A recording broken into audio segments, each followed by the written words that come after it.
Apa yang mengimpartasikan iman? Kisah Rasul 13 ayat 38 sampai 39. Jadi ketahuilah hai saudara-saudara, oleh karena dialah maka diberitakan kepada kamu pengampunan dosa, dan di dalam dialah setiap orang yang percaya memperoleh pembebasan dari segala dosa yang tidak dapat kamu peroleh dari hukum Musa.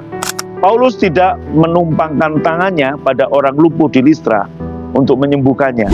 Iman kesembuhan datang dari mendengar Paulus berkhotbah tentang Injil Yesus Kristus yang berdasar pada kasih karunia semata. Dan saat dia hanya merespon perintah Paulus untuk berdiri, dia telah disembuhkan.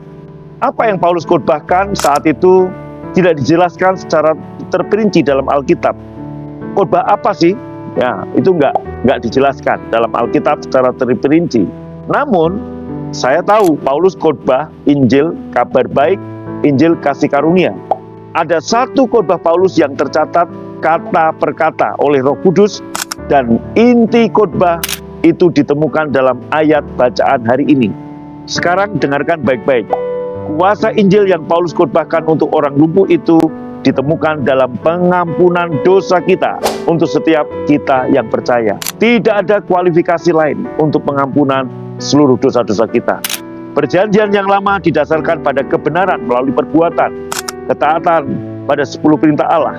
Anda harus taat pada 10 perintah Allah untuk diampuni dosanya. Perjanjian baru berdasarkan kasih karunia, kebenaran berdasarkan iman percaya pada Yesus. Dapatkah Anda melihat perbedaannya secara radikal?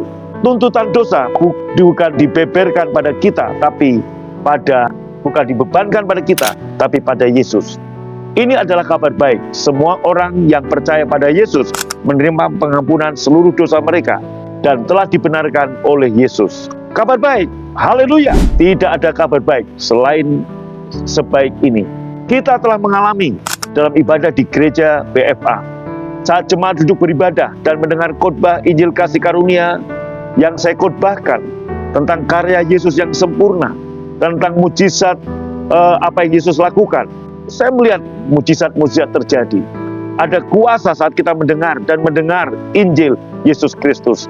Inilah cara iman tumbuh. Semakin banyak kita mendengar tentang Yesus, semakin banyak kasih karunia-Nya kita terima. Semakin banyak pewahyuan yang kita terima tentang karya Yesus yang sempurna, maka semakin banyak kita menerima impartasi iman dalam setiap situasi, bahkan yang tampaknya mustahil.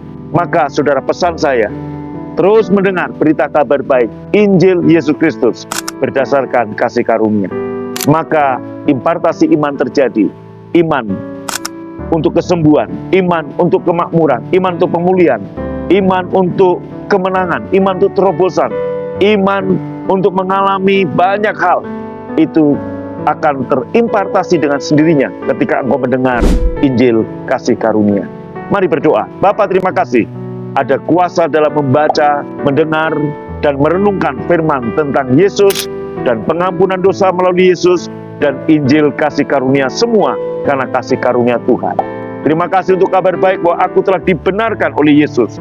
Tolong aku untuk mendengar dan membaca Injil kasih karunia tentang Yesus yang penuh urapan sebagai prioritasku setiap hari. Aku percaya Engkau akan lebih lagi menyingkapkan tentang karya Yesus yang telah selesai sempurna dan mengimpartasikan iman padaku untuk menerima setiap mujizat yang aku perlukan. Amin.